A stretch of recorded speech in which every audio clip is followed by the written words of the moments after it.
इस वीडियो के अंदर मैं आपको ये एक्सप्लेन करूंगा कि वॉशरूम को बनाते हुए और डिज़ाइन करते हुए वो 5 कौन सी ऐसी गलतियां की जाती हैं जिनकी वजह से आप सारी ज़िंदगी परेशान रह सकते हैं। तो अगर आप अपने घर तामीर करने जा रहे हैं और आपने उसमें वॉशरूम बनाना है तो इस वीडियो को मुकम्मल देख लीजिएगा ताकि आप ये गलतियां अपने घर में ना दोहरा सकें।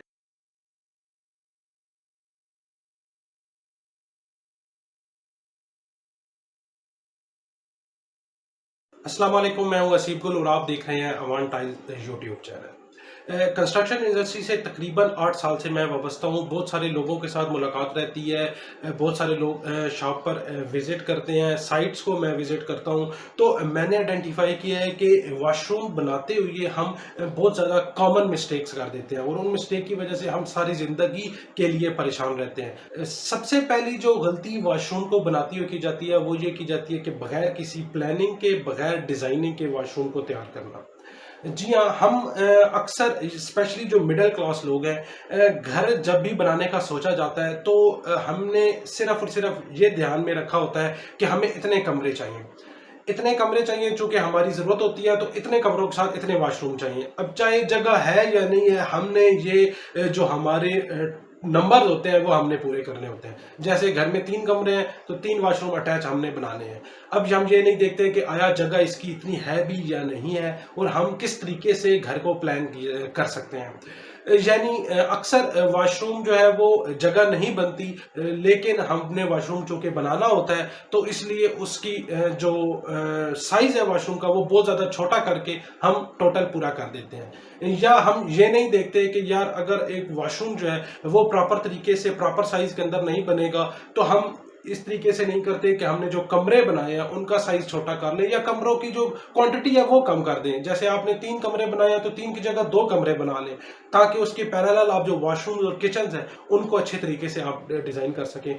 लेकिन हमारी ये सोच नहीं होती, हम नंबर्स को पूरा करते हैं। इसके साथ साथ वॉशरूम को जब डिजाइन किया जाता है, जब वॉशरूम कंस्ट्रक्ट हो जाता है, आउटर उसका वॉल्स बन जाती हैं तो उसके अंदर जो डिजाइनिंग की जाती है उसमें भी बहुत ज्यादा गलतियां की जाती हैं। कॉमन जो वॉशरूम बनते हैं उसके अंदर एक शावर यानी नहाने वाला एरिया होता है, एक टॉयलेट सीट होती है और एक वॉश बेसिन लगा होता है। अब ये 3 चीजें वॉशरूम के अंदर मस्ट होती हैं, लेकिन कभी कभार वॉशरूम का साइज ही इतना छोटा होता है कि ये 3 चीजें एडजस्ट नहीं हो सकती, लेकिन फिर भी हम इनको जबरदस्ती किसी न किसी तरीके से डाल देते हैं जिससे कुछ भी सही तरीके से काम नहीं करता। तो सबसे पहले तो आपने ये लाजमी तौर पर इसका ख्याल रखना है कि क्या आप वॉशरूम एक मुनासिब साइज का बना रहे हैं।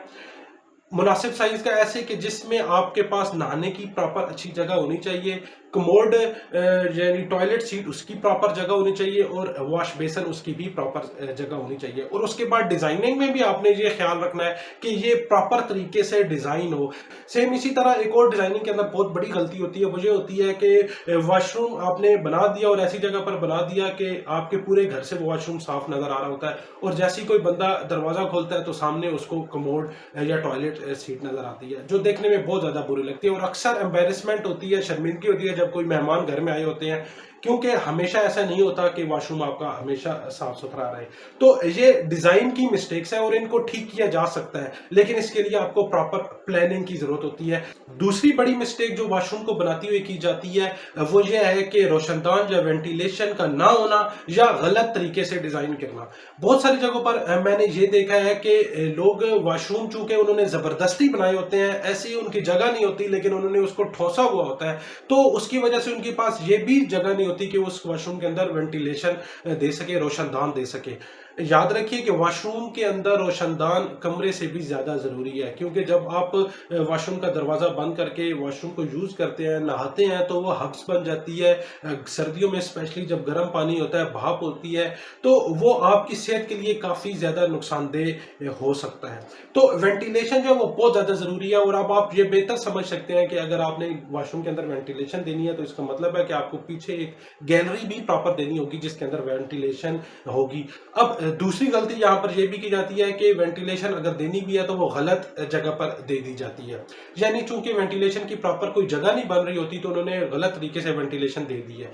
इसकी मिसाल मैं खुद हूँ। मेरे घर में वेंटिलेशन जो हमने एक वॉशरूम बनाया है वो सीढ़ियों के नीचे बना दिया। क्या ये वॉशरूम घर जो है वो पहले से बना हुआ है। अब वॉश हमारा घर छोटा है चूंकि, तो एक ही हमारे पास हॉल है जिसको हम पोर्च के तौर पे भी या सिटिंग एरिया के तौर पे भी उसको यूज करते हैं। अब चूंकि स्टेयर्स भी वहां से जा रही हैं, तो वॉशरूम का चूंकि स्टेयर्स के नीचे है, तो दरवाजे के ऊपर ही रोशनदान है। अब आप बेहतर समझ सकते हैं कि रोशनदान ही अगर आपके घर के मेन जगह पर ओपन हो रहा है, तो वॉशरूम के अंदर से जो भी स्मेल होगी वो डेफिनेटली उसने रोशनदान के जरिए बाहर निकलनी है, तो वो आपके पूरे घर के अंदर फैल सकती है। तो ये एक डिजाइन की भी बहुत बड़ी मिस्टेक है और वेंटिलेशन की भी बहुत बड़ी मिस्टेक है। और आपको ये लाजमी इसका ख्याल रखना है कि आपने वॉशरूम इस तरीके से डिजाइन करने हैं कि उनकी प्रॉपर वेंटिलेशन हो, और वेंटिलेशन भी ऐसी हो कि वो उसका घर के अंदर कोई लेना देना ना हो। तीसरी बहुत बड़ी मिस्टेक जो वॉशरूम को बनाती हुई की जाती है, वो ये किया जाता है कि जो प्लम्बिंग और इलेक्ट्रिक वर्क होता है वो ठीक तरीके से नहीं किया जाता है। अक्सर औकात ये देखा गया है कि स्विच बोर्ड, जो इलेक्ट्रिकल स्विच बोर्ड होते हैं, ये ऐसी जगहों पर लगा दिए जाते हैं कि जहां पर नहाते हुए उनके ऊपर पानी पड़ता है और फिर जिससे जो इलेक्ट्रिक शॉक है वो हो सकता है। तो ये आपने लाजमी ध्यान रखना है कि आप जो इलेक्ट्रिक वर्क करवा रहे हैं वो इस तरीके से करवाएं कि आपका जो पानी है वो इलेक्ट्रिक स्विचेस जो बोर्ड्स हैं उनको नुकसान ना दे सके। इसका एक आसान तरीका ये हो सकता है कि आप जो स्विच बोर्ड्स हैं उनको वॉशरूम के अंदर लगाने के बजाय उनको वॉशरूम से बाहर लगा दीजिए। और इसके साथ साथ प्लम्बिंग वर्क के अंदर भी बहुत बड़ी गलतियां की जाती हैं, जिसकी वजह से बहुत ज्यादा नुकसान बाद में होता है। एक छोटी सी एग्जांपल देता हूँ, उम्मीद है कि आप इससे समझ जाएंगे कि जो टॉयलेट सीट होती है उसके साथ मुस्लिम शावर लगाया जाता है।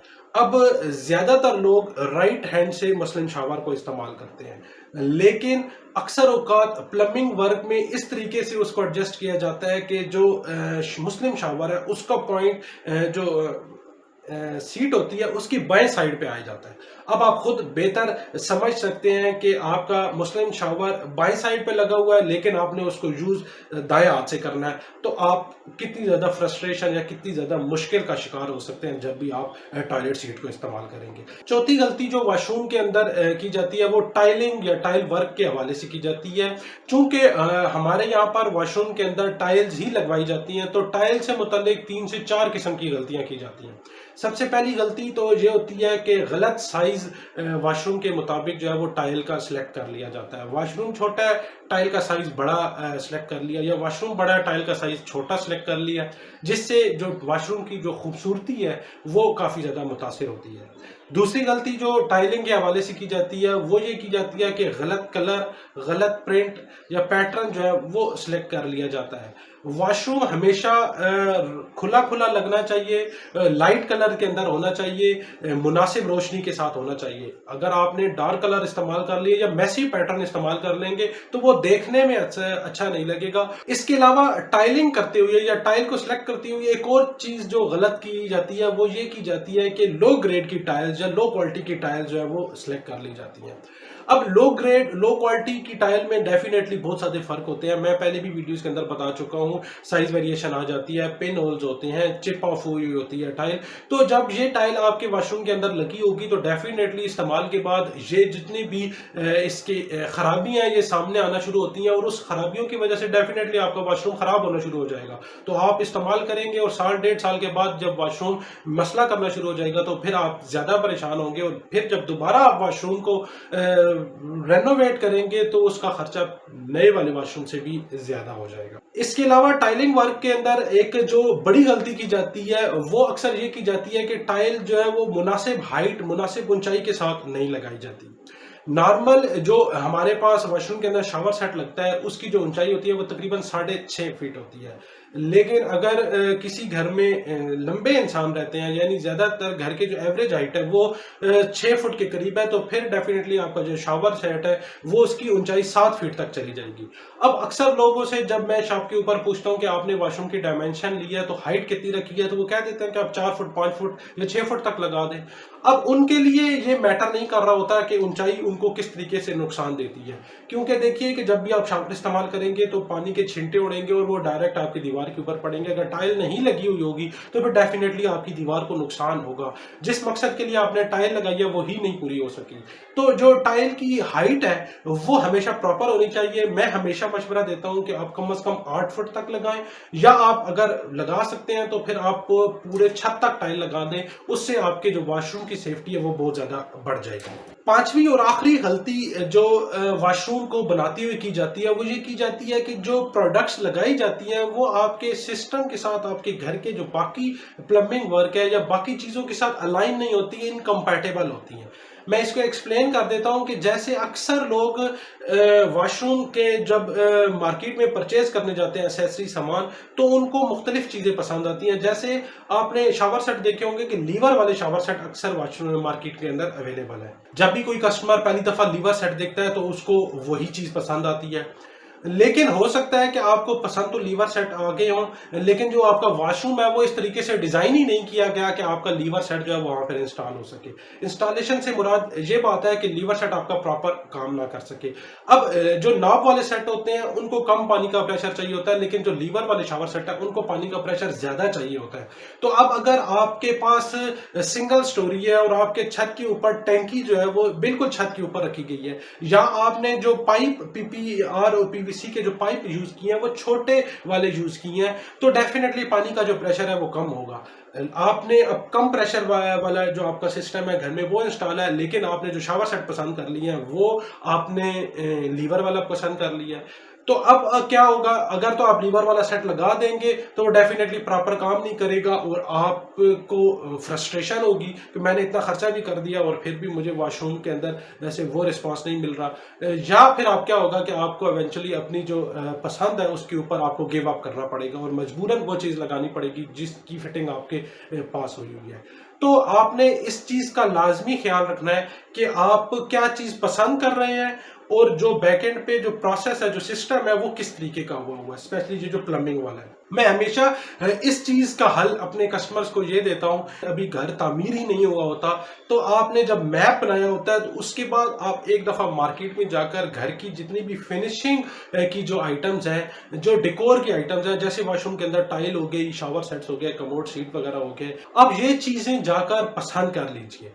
जब आप ये चीज़ें पसंद कर लेंगे फिर आप उन चीज़ों के मुताबिक अपने घर के अंदर काम करवाइए, क्योंकि मार्केट में मैंने पहले भी बताया कि बहुत सारी चीज़ें हैं जो आपके घर के सिस्टम के मुताबिक काम ही नहीं कर सकते, लेकिन आपको वही पसंद आएंगी क्योंकि वो आजकल ट्रेंड में है। तो जब आपने घर की तामीर से पहले वो चीज़ें पसंद कर ली होंगी, परचेज कर ली होंगी, तो फिर आप अपने कॉन्ट्रैक्टर को, आप अपने आर्किटेक्ट को, आप अपने डिज़ाइनर को और मिस्त्री को बता सकेंगे कि ये मैंने चीज़ परचेज की है, अब इसके मुताबिक मुझे अपना घर तामीर करना है। फिर डेफिनेटली जो वो चीज़ें होगी वो उसके मुताबिक वो अब घर को तैयार करेंगे और इस तरीके से आपका जो घर वॉशरूम है वो बहुत तरीके से अच्छे तरीके से डिज़ाइन होगा। उम्मीद है कि ये जो मिस्टेक्स और जो गलतियां मैंने आपके साथ शेयर की हैं आप इनको कंसिडर करेंगे और कोशिश करेंगे कि घर बनाते हुए इन गलतियों को अवॉइड करें ताकि आप अपने घर के अंदर ज़्यादा सुकून से रह सकें।